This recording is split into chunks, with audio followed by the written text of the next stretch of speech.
Board game geeks, cardboard freaks, meeting at the game night.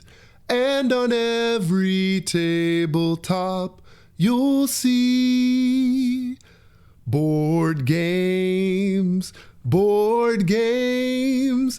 It's the best hobby in the world. Woo! Welcome to episode 7 of the Board States Pod. I'm your host, Reggie the Red-Nosed Reindeer, joined by the Holly Jolly Jazz. And for the main topic today, we will be evoking the spirit of Ebenezer by each of us talking about a game of Christmas past, present, and future. Merry Christmas, Happy Festivus, Happy Hanukkah. Jazz, what did you think of my caroling? Listen, I wanted to join in. You know, honestly, you take me back to like my old days of singing in the praise and worship group at my old church. So, you got me going, Reg.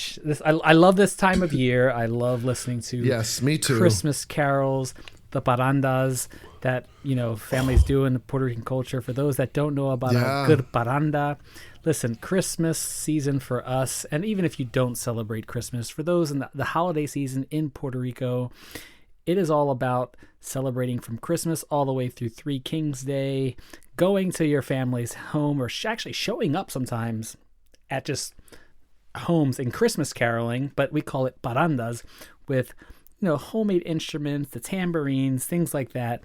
And it's late at night, and the family will be there. They'll have soup, they'll have food, a lot of different things for you to enjoy, those holiday treats. I'm excited for it, Reg. Oh, that sounds awesome. I have never done a paranda. That would be amazing. I need to get in on that.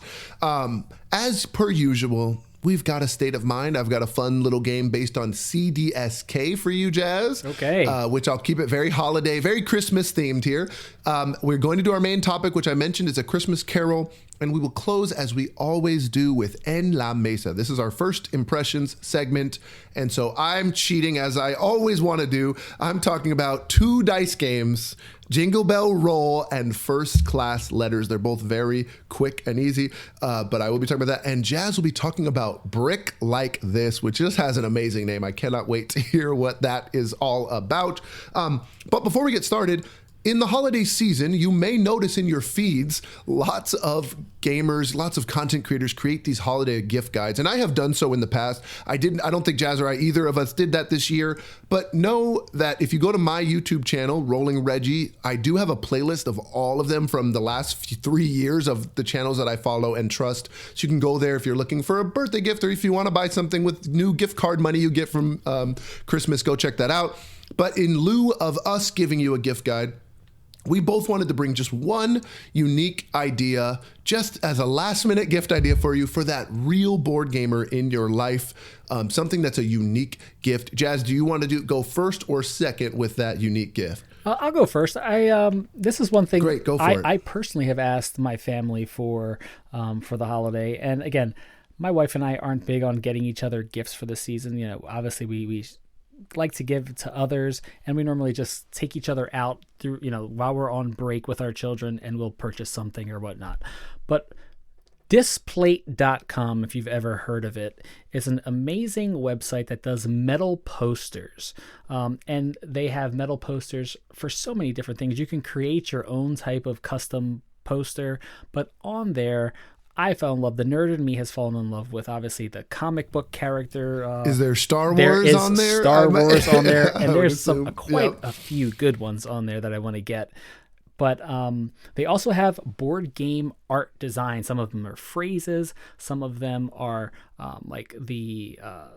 some specific board games like Everdell. I forget the artist on them, so forgive me for that, but some of the nice classic, just clean looking artwork. You've probably seen some of these posters elsewhere, but Displate is nice because it has like a little metal hanger that you actually stick this metal piece onto your wall, and then the actual metal poster itself just magnetizes to the little metal magnet that's already on the wall. A great, awesome website if you're looking for something interesting. They have holographic designs on there. I was introduced to my brother, who is a huge movie buff, and a lot of his Displate posters are from some of his favorite movies, things like Donnie Darko, and just great art in movies as well that he just loves. So he has that in his office. I was turned on to them, and he told me there's even board game ones. So yes, check out displate.com. I'm looking at the I just went to displate.com. Again, we're not sponsored or anything. I have seen a lot of people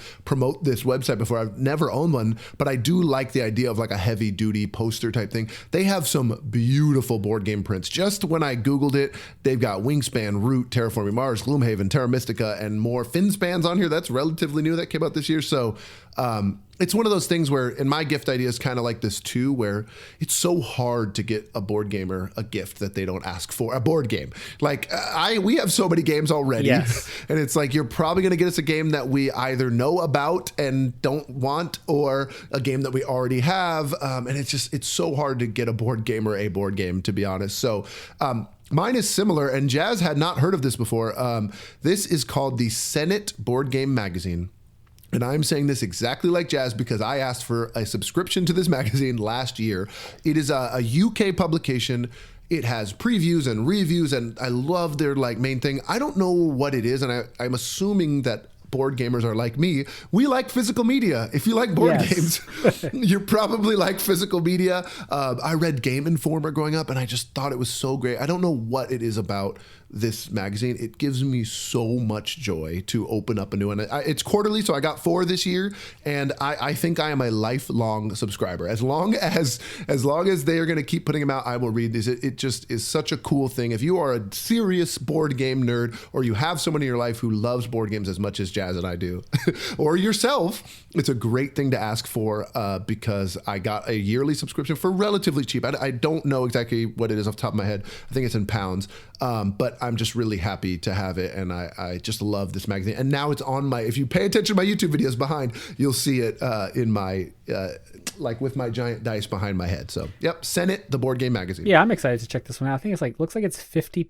It says $50 on here. Yeah, I think it's 50. So, that sounds about right for a year. Yeah, I think that's pretty good. I got to look up more into this because I might gift myself one of these subscriptions. Yeah. It's very relaxing because sometimes I'm like, man, I'm in a board game mood, but I'm too tired to set up a solo game, and I can at least and I don't want to just sit there and veg and watch YouTube, so I'll read a nice little board game magazine. Okay. I've got our state of mind today, and I'm excited about this one. I kept it mostly Christmas themed, but everybody can play along with this as well. See what you can do.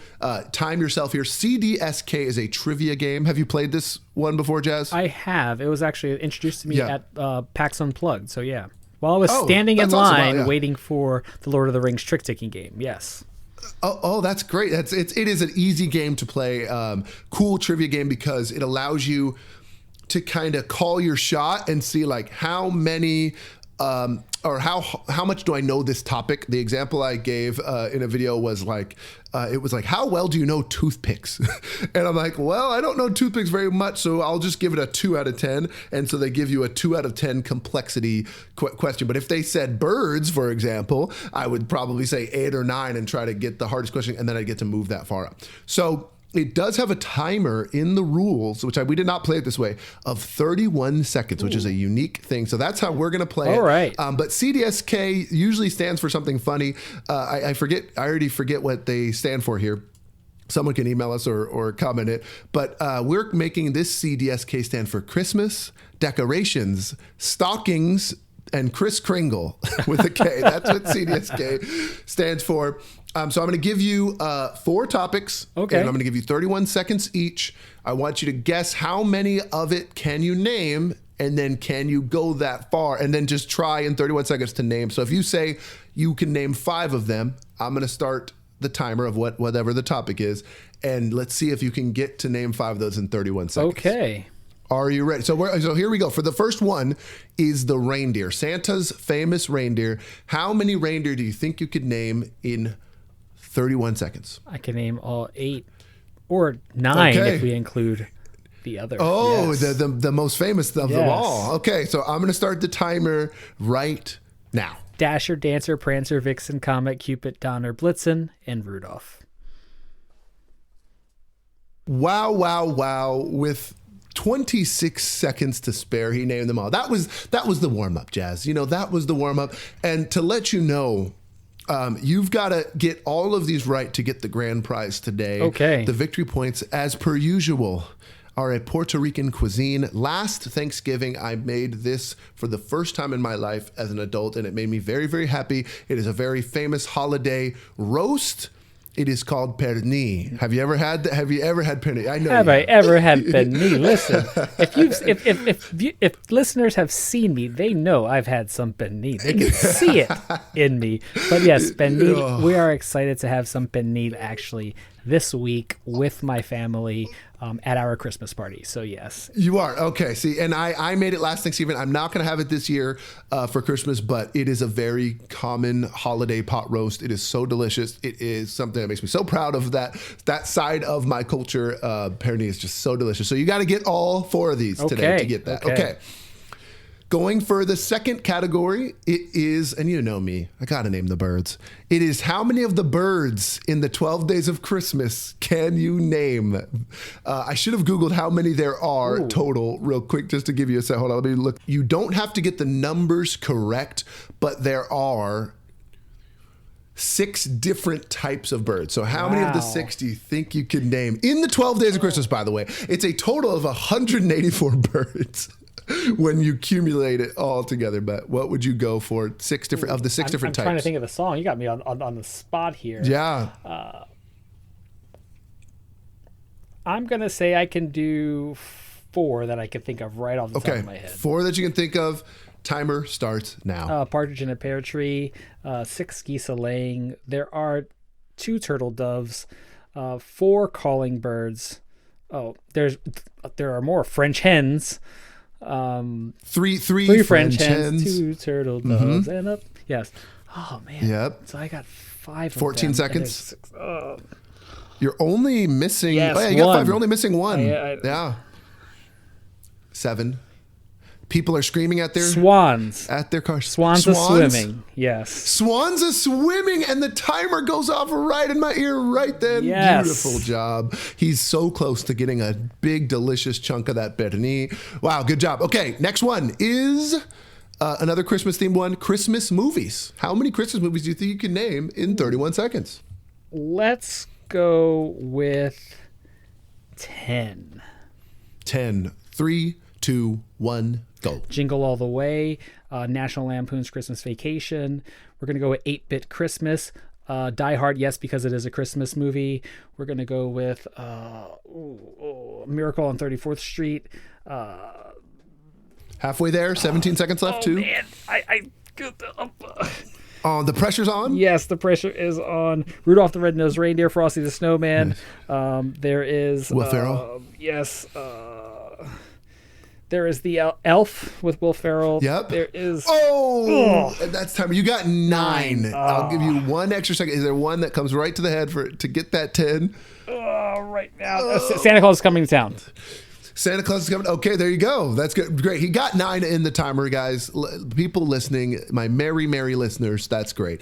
That's great. I was thinking you said Die Hard, and I've been rewatching. I'm a big Marvel fan, as we all know. I've been rewatching Hawkeye because on Disney Plus, it popped up with Home Alone and Die Hard and Hawkeye were in the Christmas Home Alone. How did I miss Home Alone?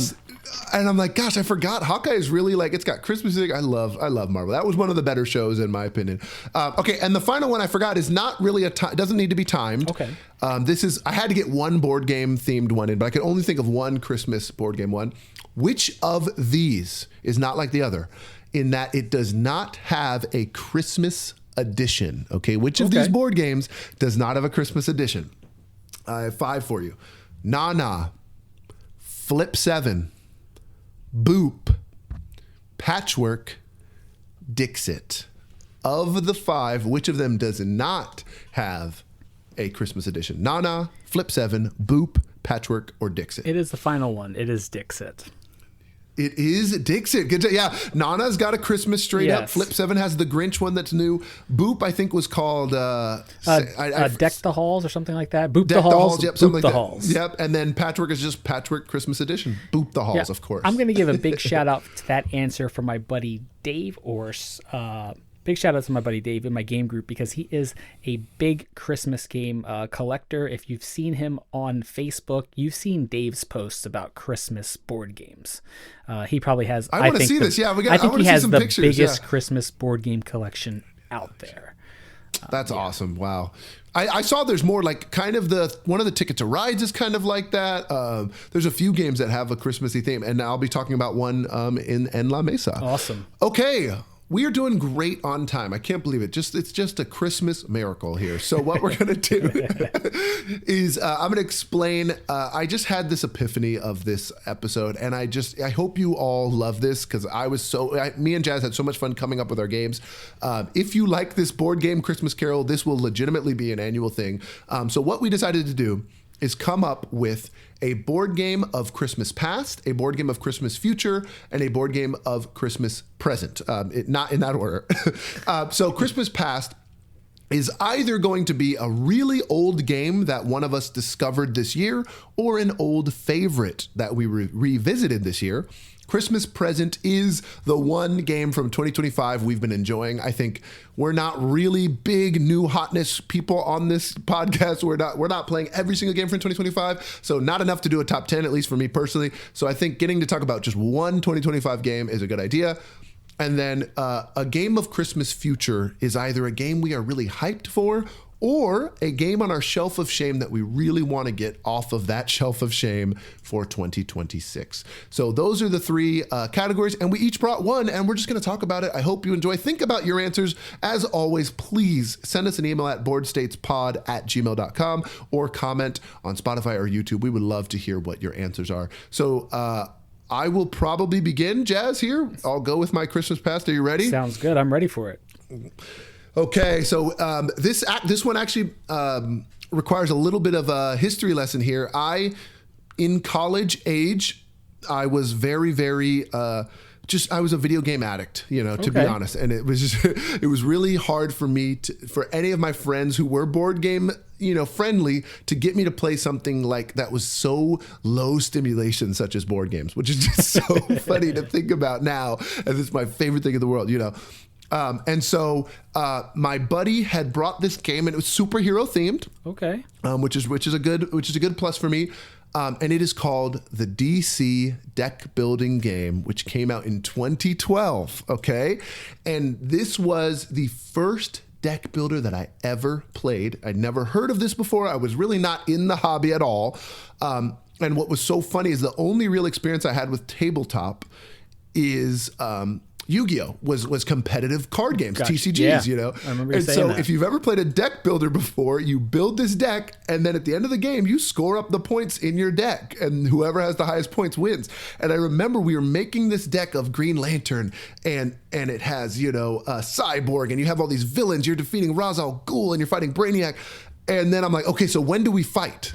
When do we use these decks to fight each other? And he's like, no, that's not how this goes. So I'll explain it really quick. It is very much a simple deck builder. Think almost Dominion, probably more like Ascension, now that I've learned a little bit more about the history of deck builder, because Ascension was the game that brought in the 5-card market that when you buy a card, it'll refill later. Whereas Dominion has 10 static stacks of cards that you can always buy from. This is a game that is published by Cryptozoic. There's several designers on it as well. But what I really enjoyed about it was my buddy had a Lazy Susan in college, and he would put the market on it and just turn it towards you when you played. That's smart. And it's so smart. And there's 7 superheroes in the base game.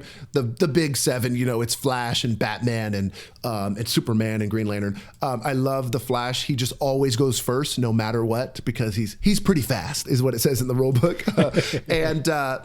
And so you just basically, you do what you would normally do in a deck builder. You play your hand of 5 cards in whatever order you want. You purchase a card if you can. What they add as a fun twist is that there's always a villain deck, and there's 10 cards, I think, in the base game of these villains that you can defeat. And to defeat a villain, you have to get a certain number of power, which is the same thing you use to purchase with. And once you once you defeat a villain, aka purchase it, you add it to your deck, and so you have this really cool, powerful. So it's not super thematic, like you're kind of like playing all these different heroes and villains in your deck, but it's got some cool combos, like the utility belt for Batman. Makes all equipment better. You score a lot more points for equipment if you have the utility belt, which is really fun. It is really, really fun. And the thing that I wanted to bring up about it this year is that they came out with a starter edition. And it's $25, and it comes in a box like a third of the size of the original. It's basically just big enough to hold the cards, and it's just so perfect. I could not be happier with it. I have it right here. I'll show Jazz here. You can all you lovely people can look it up here too, but it's like tall, like the size of kind of the Lord of the Rings Fellowship of the Ring one. And it's like a little deck box. And I was like, you know what? I loved this game growing up, or, a while ago. And I'm like, let's try this again. And bringing it back, it just felt so streamlined. It felt so smooth. There are a million expansions. They're a little hard to find, but I did just order the Teen Titans one from Noble Knight Games as a Christmas gift to myself. Don't tell my wife. And I'm very excited. And I'm going to take all of them out of there and put it in this box. And Teen Titans, if I had to say a DC, slant, because there's so many different, there's the Injustice, and there's Arkham Asylum, and there's all these, the Green Lantern Corps, and there's like the zombie thing, Blackest Night, that goes on. If I had to pick a specific subset of DC, Teen Titans. I always love the Teen Titans so much, so that's probably all I'm going to do. But playing this game in 2025, 13 years later, it just made me so happy. It's the perfect game for this category here, that it was a game that I played before I was a board gamer, and it still really holds up. So I really enjoyed it. It might not be enough for people who love deck builders that do deck building plus X, because it's really just a pure deck builder. But for me, it hit the spot. Man, it's that I remember playing that once or twice before, and my buddy, I think, picked it up because he's a huge Marvel DC guy. He loves his comics. Yeah. He's huge. Batman is his number one all time, so that's why he actually, of course, loved that. And what's the Marvel deck builder? There's Legendary, which is correct. Yeah, and I came out right the same time. Yes, I remember introducing him to Legendary. We were actually at a board game store, and he's like, "Oh, let's play a game." I knew how to play Legendary from watching the games, and I've played deck builders, so I knew the core concept. And he was like, "I wish there was something like this for DC." And I was like, "There is." And I remember him going out. He hunted it down, and he purchased DC Deck Builder. But yeah, that I remember. I haven't played that game in ages. Yeah.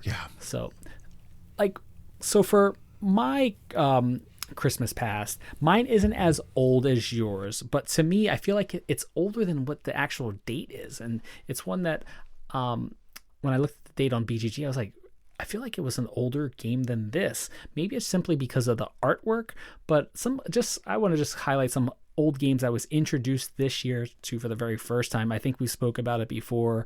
Ra, I played the old Ra from Reiner Knizia. And I purchased, obviously, because of that, I purchased the new Deluxeified edition from 25th Century Games, which is beautiful. Mm-hmm. I had never played Puerto Rico before, and I knew when 1897 had come out, I was interested in that. And then when they were coming out with the special edition, I just blind backed it without ever playing it. Just simply because of the retheming of it.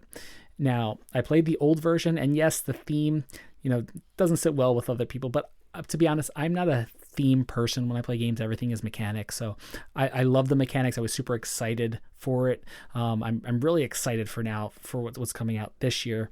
My buddy got his copy. My buddy got his copy, edition, and right? I haven't gotten my copy yet, so I'm a little bit sour on that, but we'll see. There's still a couple weeks before the end of the year. Hopefully it comes to me before then. But this game that I wanted to talk about is Ethnos from Simon Games and designer Paolo Mori. Now, Ethnos, honestly, if you looked at it, you'd probably think this is like crazy, like war battling type game. It kind of is this thematically, I guess would say it's would be like this war-esque type. It is an area control game. It's one of those, like, I would say the quintessential area control game that people talk about when they say, hey, let's play a classic area control game in the hobby. El Grande, if I was to talk about it honestly, El Grande would probably be on this list if I played my copy this year, but I haven't in a while, and that's sad. But yeah, Ethnos is a neat little, very easy game to play and teach as well. Surprising. I had never played this game. This was on my shelf of shame for so long, and I had it in my collection, and it was one game night where we had got done earlier than we wanted to, and my buddy goes, "Hey, we can fit a game in like within an hour. What do we have? What do you have on your shelf, Jazz?" And I was like, "Go check it." He's like, "Oh, we can fit in a game of Ethnos really quick." And I was like, "Oh, that's perfect. I haven't played this game yet." And this is a simple area control game where players are going to be dealt out a hand of different cards, and you're going to create the deck first based off of various factions, right? So you have the halflings, you have the minotaurs, the giants, the merfolk, and every faction has a different ability in essence. And what you're going to be doing is, think of it, you can do one of two things on your turn. You can draw a card, or which is recruit an ally. So you're going to draw one of the cards from the face-up cards in the deck, or blind draw off the top of the deck into your hand, or you can play a band of these cards or allies. And when you play a band is just pretty much a group of cards, and they're going to either be the same faction or the same color card, and the colors represent that specific faction. And how it works is, when you play your band of cards, one of those cards you're going to declare as a leader. So that really only it only has a role when you're playing cards of the same color, but there's different, you might have a giant or the orc, or I think what it's called, or the halfling. So whatever card you play on top as your leader, that is the special ability you may trigger when you choose to. I don't remember all of them, again, because I only played it twice. I think I've played this game, but you can do that on your turn, play the band of allies. And when you play a band of allies, depending on your presence in certain areas on the board, the color areas. I think regions, the regions, there's like 5 correct. regions. Yep, your presence in the regions. Yep. You get to pretty much place one of your tokens out to show that you have presence in that region. And now if you want to play to that specific region again to get more area control in that area, you're going to have to play a larger band. So you always have to play a larger band than the amount of presence you have in that region.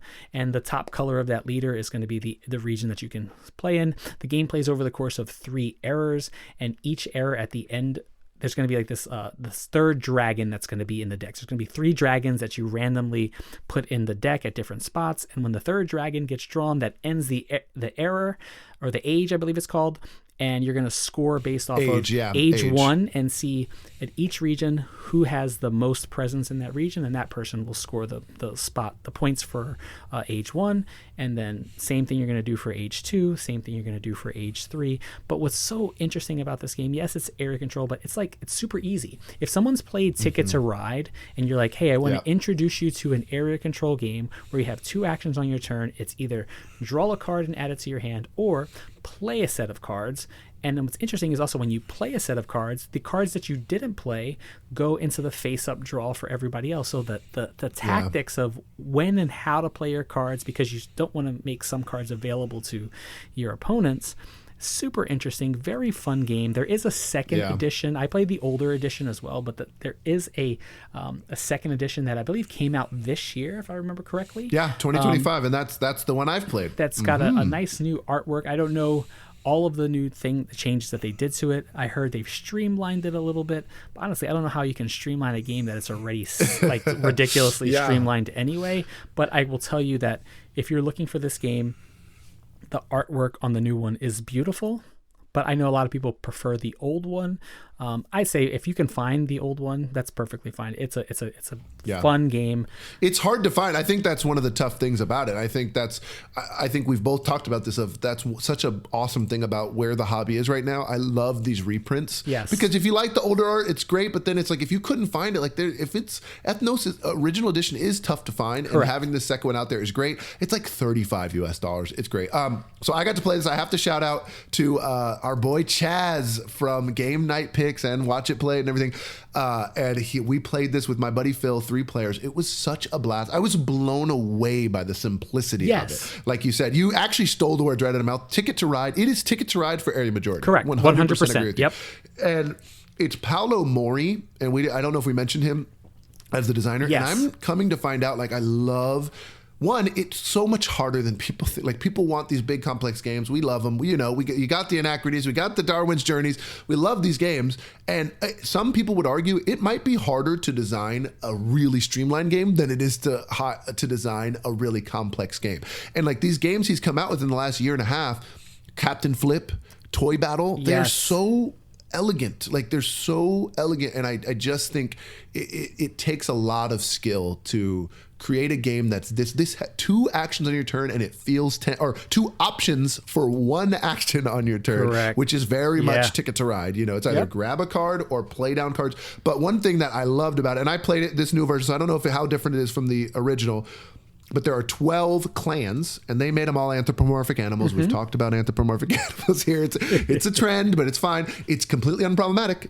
I can tell you that. But there's like the owl clan and the panda clan and all that. It is like very, very.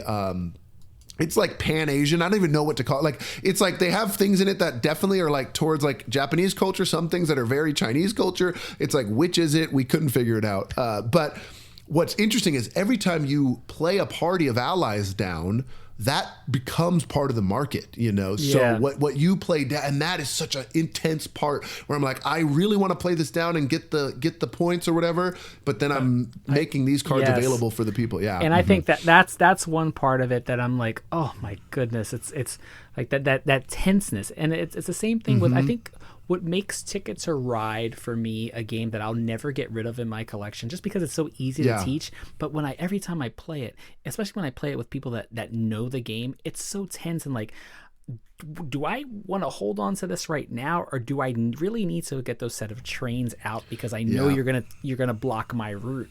And it's the same thing with this. It's like, I really I feel like I need some presence in this region, but I don't want to make these cards available to you because I notice that you've been drawing those cards the past 4 turns and you're ready to just lay down a huge band. It's such a great game. It's so good. Yeah. And I love that what you're talking about is tempo. It's like tempo is so good in these streamlined. It makes you think of like Jaipur too. Yeah, it's that similar thing. Yeah, what were you going to say? No, I would agree. And if, when you think about Paolo Mori's games, like I think of like even like they redid Libertalia with Winds of Galecrest, and I'm thinking like games, also anthropomorphic animals. Anthropomorphic animals, yeah. But what's interesting is that the games are very streamlined. A lot of his designs, and you hit it on the nose. Is the idea of it's probably harder to design a game that seems that's streamlined and accessible to a bunch of players that, different, where they're at in the game, like where they're at in their journey in the hobby, right? If they're advanced gamers, new gamers, but have new gamers and advanced gamers sitting at the table playing a game and still walk away feeling like refreshed, but also like they had some substance in that game. And I think they got something out of it. Yeah. Yeah, I think we both really value, like, again, we have our differences in our tastes and we're learning that along with you, dear gentle listeners. But that is one thing I think we both really value is ease of teach, Correct. Lighter rules overhead with decent substance. Like, maybe we should just do an episode on specifically games that do that, because I think that is a major factor. Like, I love Libertalia Winds of Galecrest. So, great. I love it. Great pick. And I'm just so glad I got to play that this year and actually participate in that conversation. It's a really, really fun game. Okay. We're moving on to the Ghost of Christmas Present. So we decided to do a game from 2025. I am going to give one quick honorable mention. I don't know what Jazz has picked yet. He might have picked this to an expansion. I didn't want to do an expansion for it, but Bloodlines for Dune Imperium Uprising has been really a blast for me. Like, this has become my favorite way to play the game is Dune Imperium Uprising with the Bloodlines expansion combined. I'm not using every module, but I love all the new characters, love all the new cards, love the Sardaukar, so we love that. So Dune, I just want to give a shout out to Bloodlines. The game I'm picking is a space theme, and I did briefly mention it in a State of Mind, I think episode 1, which is crazy.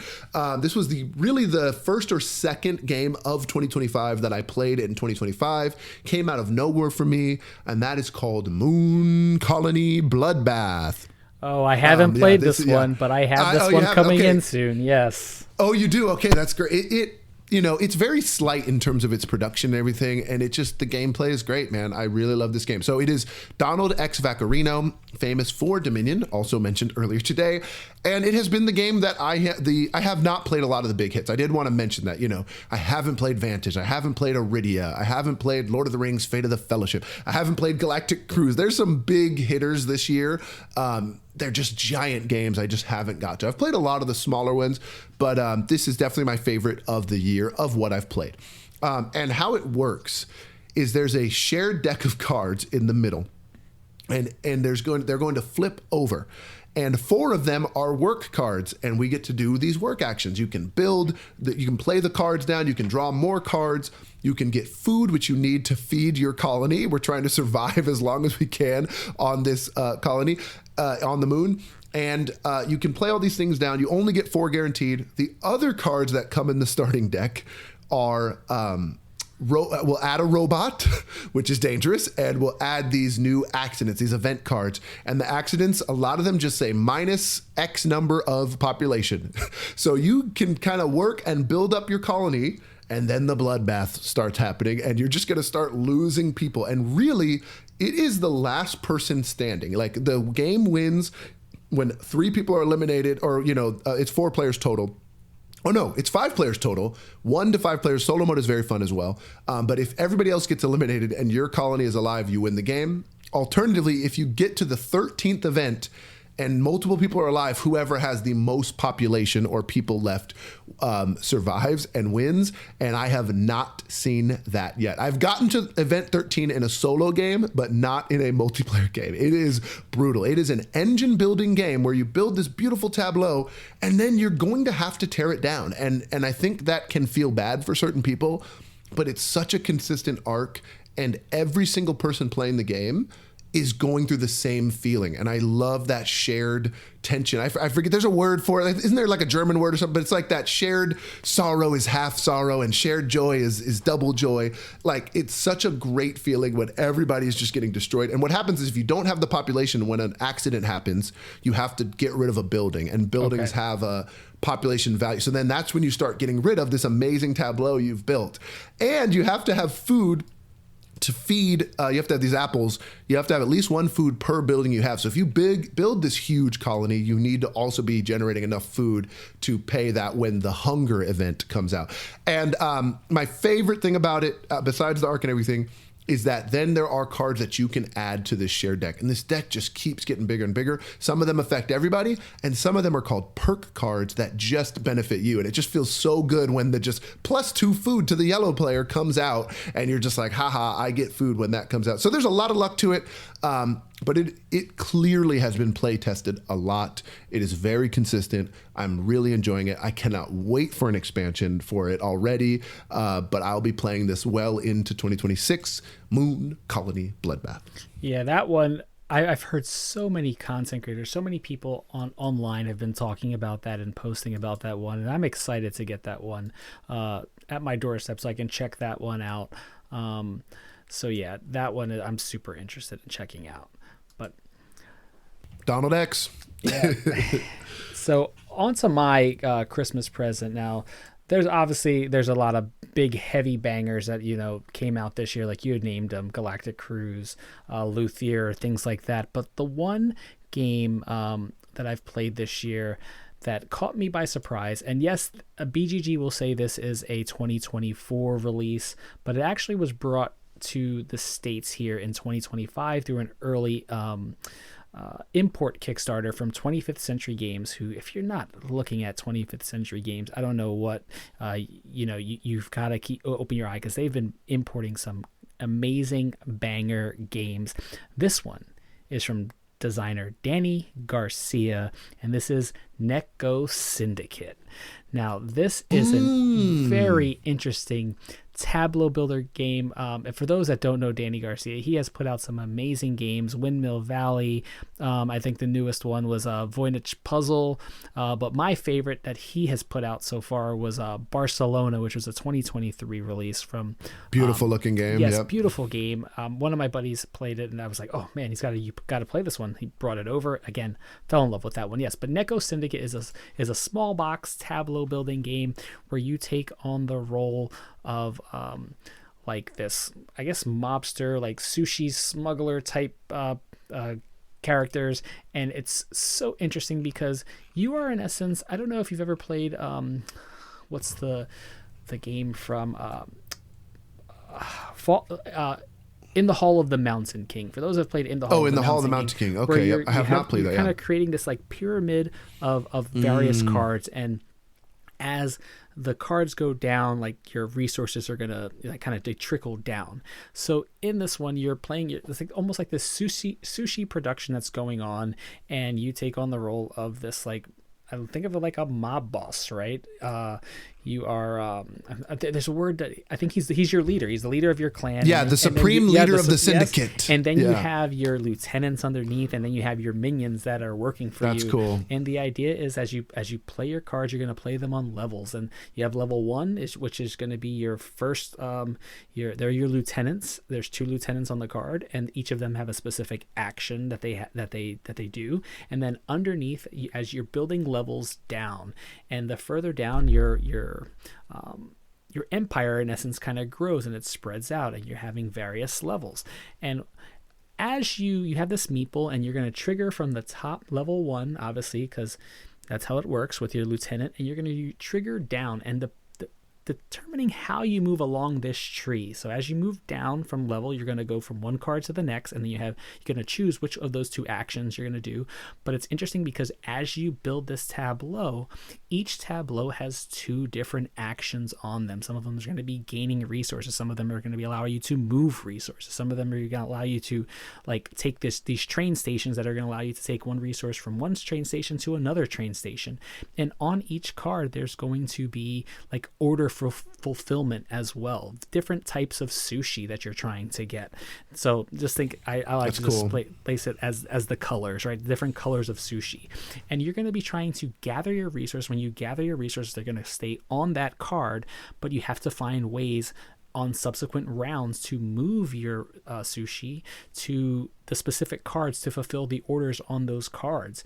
And it's super interesting because the way the scoring, what's interesting about the mechanics though is level 1, you can do the action that you choose once. When you get to your level 2 card, you get to do the action that you choose twice. When you go as you go down, so the further down level you are on your cards, that's how many times you get to trigger that action. So if it was to gain the fishmonger, right, you're going to get the fishmonger type sushi, and you're on level 4, you're going to get 4 of those fishmonger sushis and collect them. Now you got to figure out how you're going to move them. There are ways to trade in those resources, to trade them for other types of sushi. And then you have to be able to cook the rice to be able to add the rice to the sushi.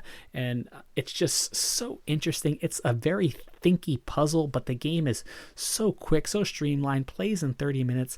You have, I forget the exact amount of rounds. What is it, 9 or 12 rounds, I think the game is. And it goes so fast. But what's interesting, I don't play a lot of solo, Reggie. You know, I don't play much solo, but this is one that I play solo. I see it says 1 to 4, yeah. Really enjoy this solo. If you want a quick, thinky puzzle, you can definitely play it in under 30 minutes. And the bot that you're playing against is very interesting as well. But yeah, Neko, I will tell you, Dwayne from Blackboard Gaming was the one who turned me on to this game, and he kept posting about it. He gave me a shout out on the phone right before PAX Unplugged, and we were talking, and he said, "Jazz, have you checked out Neko Syndicate?" I was like, "No, but I know I've seen you posting about it. I saw your video on it." I said, I got to check that one out. And at PAX Unplugged, this was on one of those like last minute must buy lists games that I had to go check out, and I purchased it just blind, just off of his recommendation, and it's been satisfying. It's one of those games. That's great. Like for me, Far Away was that small box like banger of last year. For me, this is Neko Syndicate. That's awesome. I'm reading the description as you do it. I have not played a Danny Garcia game. I have not played this. And their publisher description says it's a thinky filler.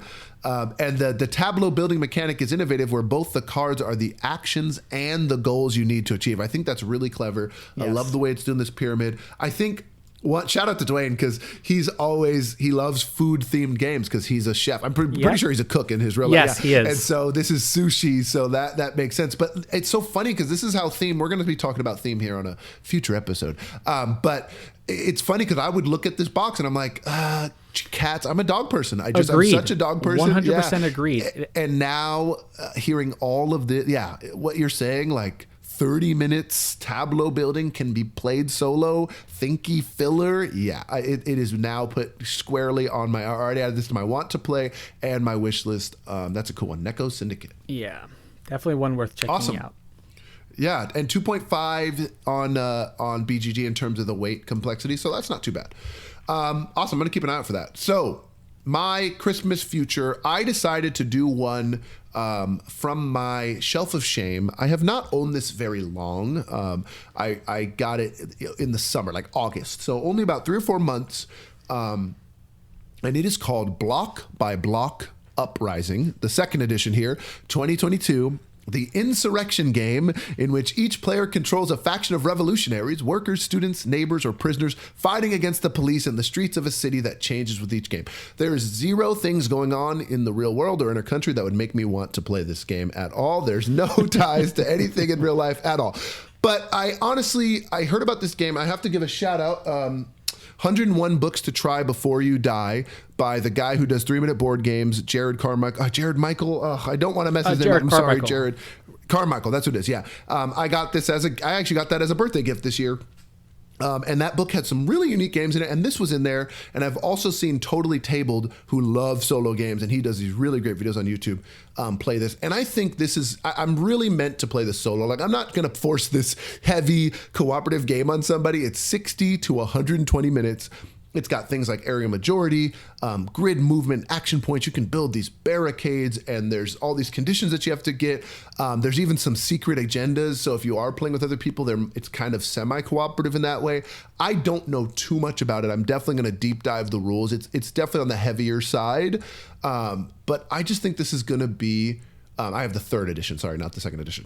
I think this is going to be a great solo game for me in 2026. And I just think it's got that chunkiness that I'm going to like in this game. And I just think the theme is so cool. And it's so clever because it's spelled block, which is obviously a word that you use, in things like insurrections, but also they're little blocks and cubes that are in the game as like your people, and you're flipping over like squad cars and stuff. It's very, very interesting. The theme might be off-putting to some people, to be honest, but I think for me, this is going to be really, really interesting. I wonder if it's too real, because sometimes you play a game like Daybreak, and I'm like, oh, this is a climate change game, and I'm like, we lost, and the world, and that feels really bad. It's like Votes for Women. We've talked about these themes. So some themes can be, a little precarious, but I have decided, I'm announcing it here on the podcast, I am doing a solo 10 by 5 next year. I was really debating. I wanted to do a challenge that was feasible. And I think for 2026, I'm going to pick 10 games that I'm going to play 5 times each. And this is the first game that I thought of. I really want to get this played. I'm going to put some staples on there. Wingspan's going to be on there. Play the Bird Sounds. Castles of Burgundy. Some of those other for Northwood. But Block by Block Uprising, I think, is the game that I'm most excited to get to the table. I could be let down. Who knows? But I just think I'm just really drawn to the theme and the production and the mechanics. So I'm going to check this one out. And that's the game. That's my game of Christmas future. Awesome. Yeah, that one looks super interesting as well. I'm very familiar with that one. So I'm interested to see what you think about that when you do play it. So let me know. So my game of Christmas future, there's a lot of games I kind of put in there. Vestige, which is one that I blind back just because of my enjoyment of Vindication, and it kind of has that little Vindication resource management on there. of course, as we talked about, Puerto Rico 1897 Special Edition. But for me, it's probably got to be Food Chain Magnate Special Edition, which is starting to deliver now. Yes, it's a heavy Euro junky game, but I did get a chance to play the original a few years back at Origins Game Fair at we started this game at 1:30 in the morning. With my friend Isaac over at that is a bad idea. And I will tell you that I mentally, at the end of a convention after playing so many games, I mentally was not able to grasp everything. I just did something on my turn, honestly. But I was able to see what other players were doing, and I was taking it all in. I just couldn't put a strategy together at that time. So this is just one I'm excited to get to the table, because I will tell you, after playing that game, I had a hard time falling asleep, because I was like, oh man, now it's kind of it's starting to click, and the managing your restaurant and getting, it's just something that I'm super excited and interested in. And of course the new deluxeified edition, special edition from what's that, Awaken Realms, and those, it's Lucky Duck, I think, is the one who helped out with Awaken Realms. Yeah, I'm excited to check this one out, and I think we're going to be playing this next week, because my buddy Mike Petrie is the one who actually he backed it, and he actually got his delivered. So yes, nice. We will be meeting to come check this one out. So Food Chain Magnate, it's always been on my list, because kind of my guru, who played a lot more board games before I got in the hobby, and became obsessive as I do, is my buddy Phil. He's always with me at Dice Tower West.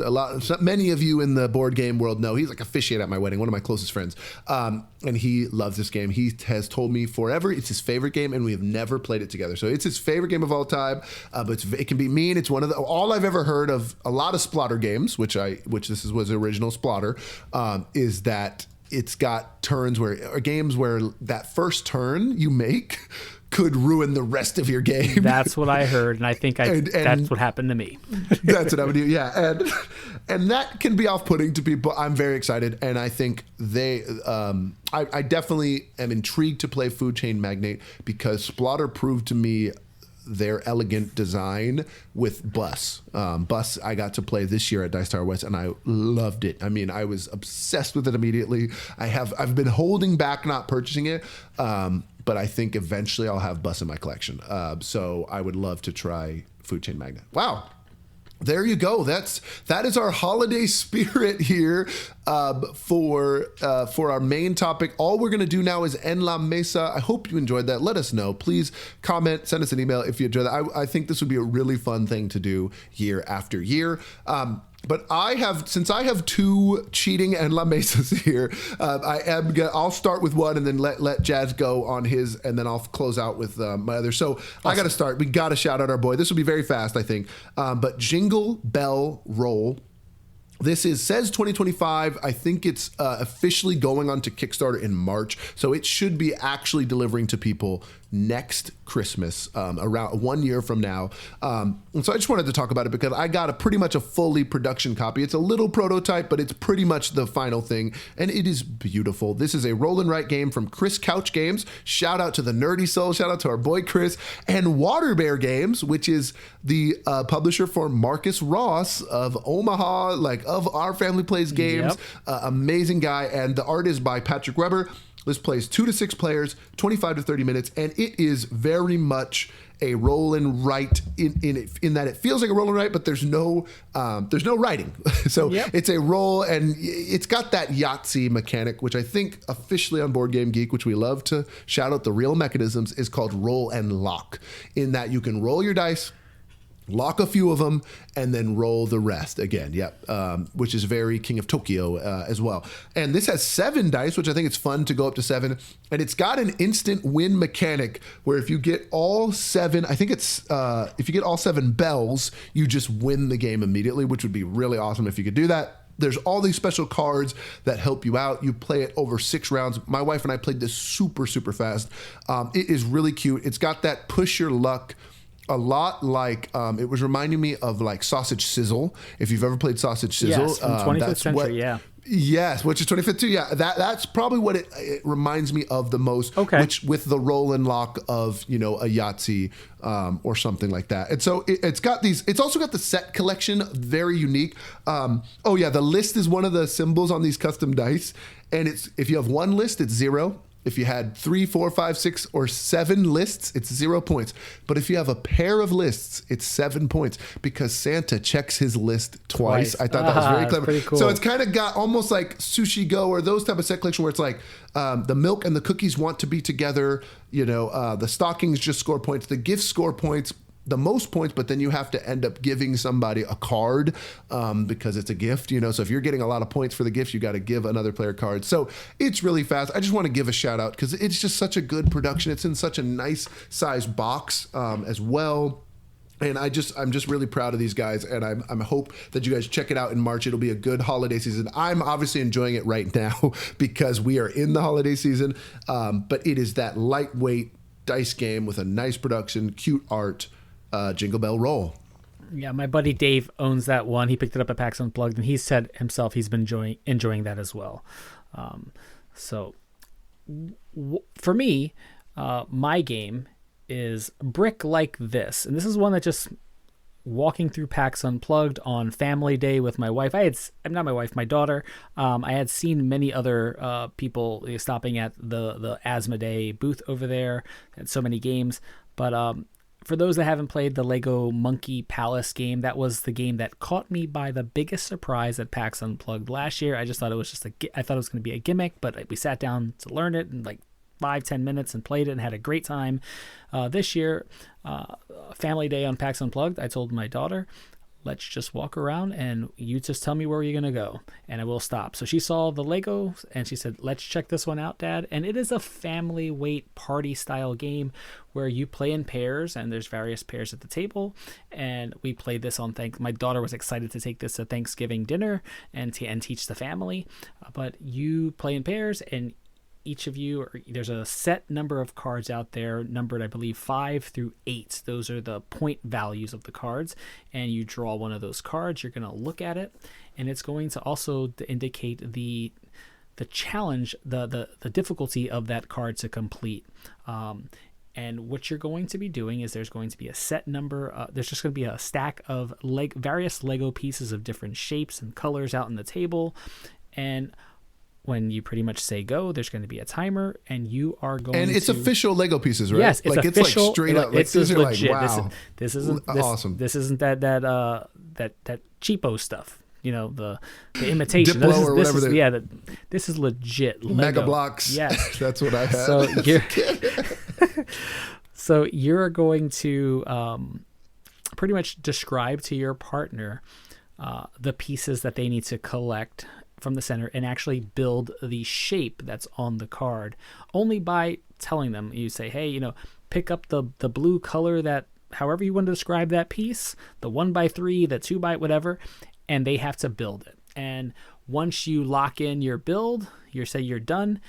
You just kind of say, all right, timer up, and then you flip over the timer and everybody has just that time to build before the round is over. And you see if you've completed your card. If you complete your card, you get the points that are on it.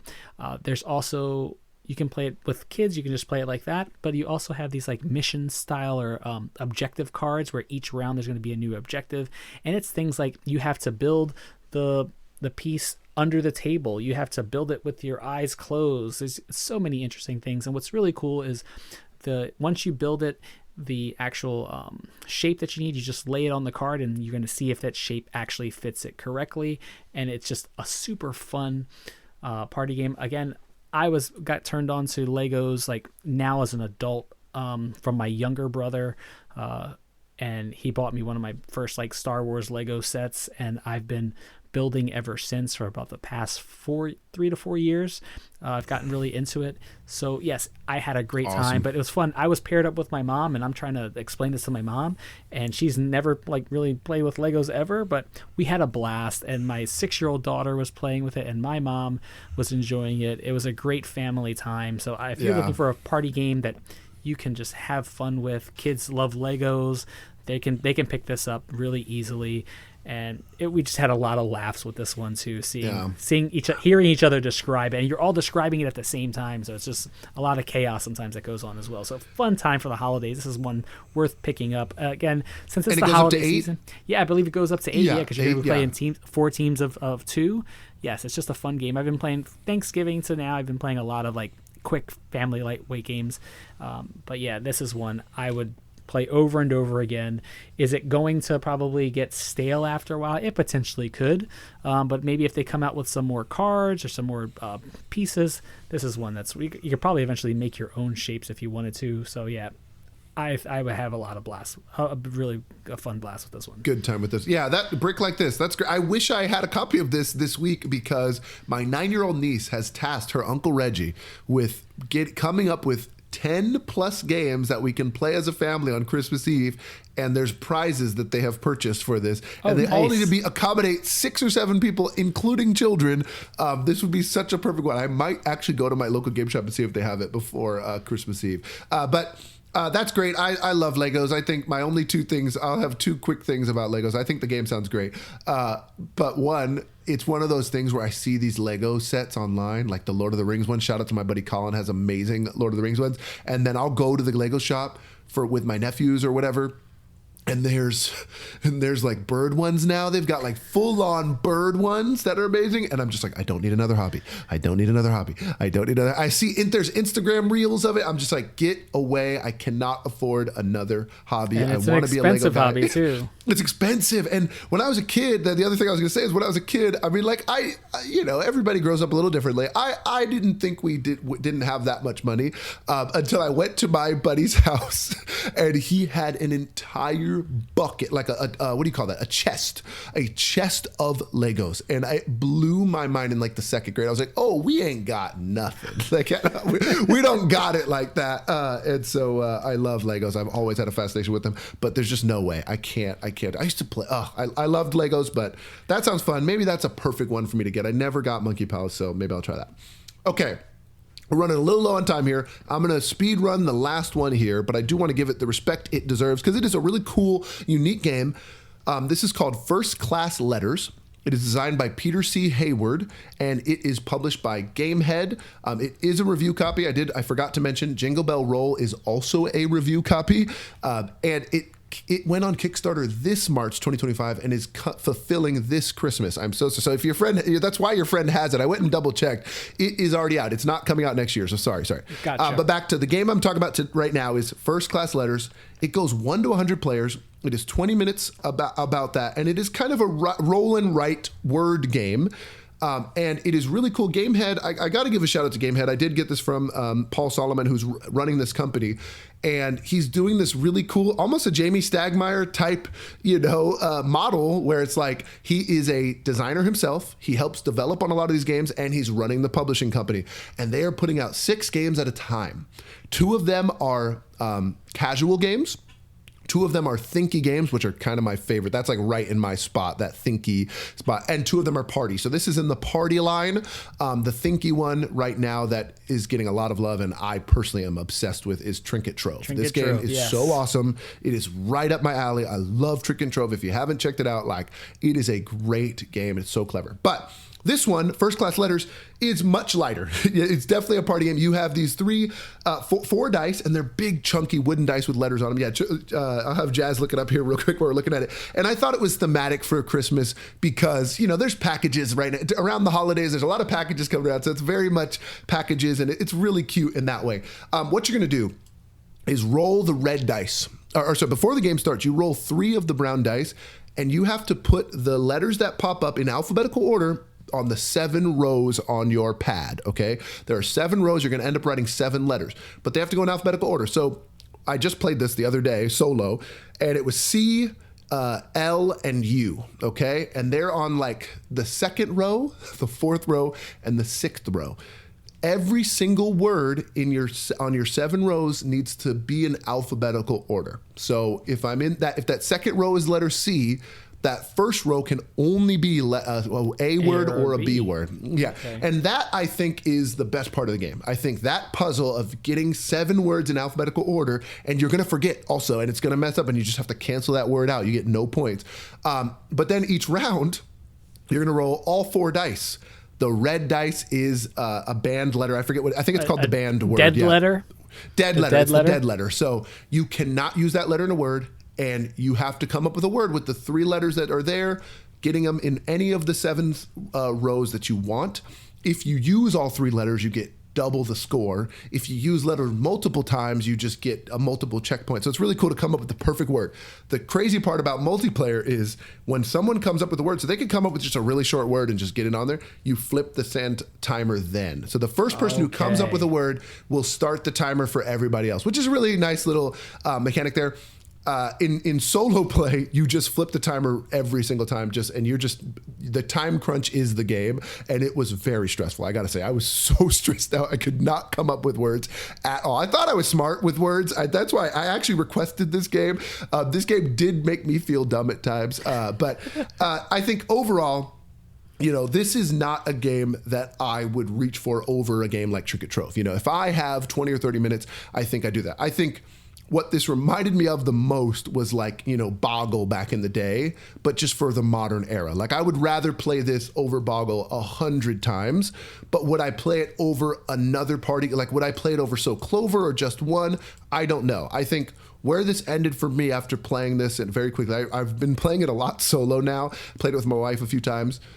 I think and I hate this terminology, I really do. I do not mean this in a derogatory way, but I'm being honest with you guys.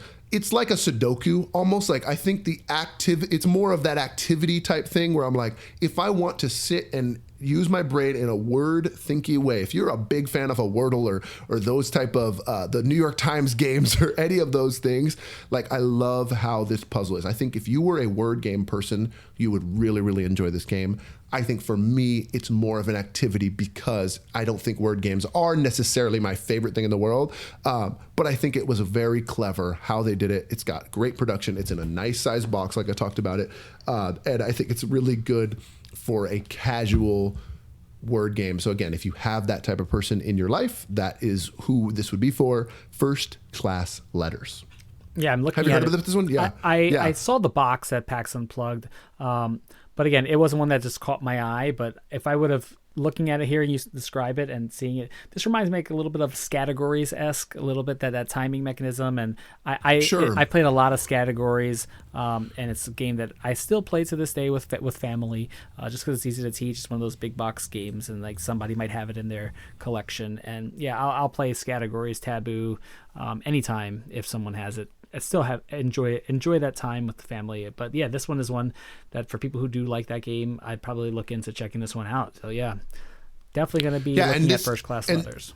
First Class Letters. And the guy, Peter C. Hayward, he's known for he's got Critter Kitchen most recently, but he did like Things and Rings and Fiction, That's right, which are Things both. And Rings. Yeah, those are both all play party games. So like this is definitely down his alley, and I think it's fun. I feel like there's not enough word games out there, and this is a very light one if you're interested in that. But I will say, playing it solo with the timer, I could not come up with words. I had one terrible round, and then I had one pretty solid round, and so I think I was a mail carrier was the title I got. That was like in the middle of the pack. So I need to play this one some more. Awesome. Yeah, wow. Definitely checking that out. Okay, we are out of time here, but I hope you enjoyed the Board Game Christmas Carol. We will be back in the new year with some guests, hopefully. We've got a lot of exciting ideas for episodes. There's going to be a lot more board states, so if you want to reach out and chat with us, obviously you can email us boardstatespod@gmail.com. Check us out on Instagram, Rolling Reggie, and The Lobby of Hobbies. Also Blue Sky, also YouTube, all over the place. If you want to chat with us directly, thank you so much. Have a happy holidays. Merry Christmas. Jazz, will you close us out? Yeah, as Reggie said, we always want to give you guys a big thanks for listening to us. But again, we also want to give a shout out, as we do every episode, and a huge thanks to our podcast music from my buddy Judge, aka @Dre the producer, and also our good friend Kenan at Punchboard Cathedral. But again, like we said, you could be spending your time doing many other things, but you are here listening to us here on Board States, the podcast where friends become rivals and the board states decide the outcomes. We will see you on the next one. Nos vemos. Ya tú sabes.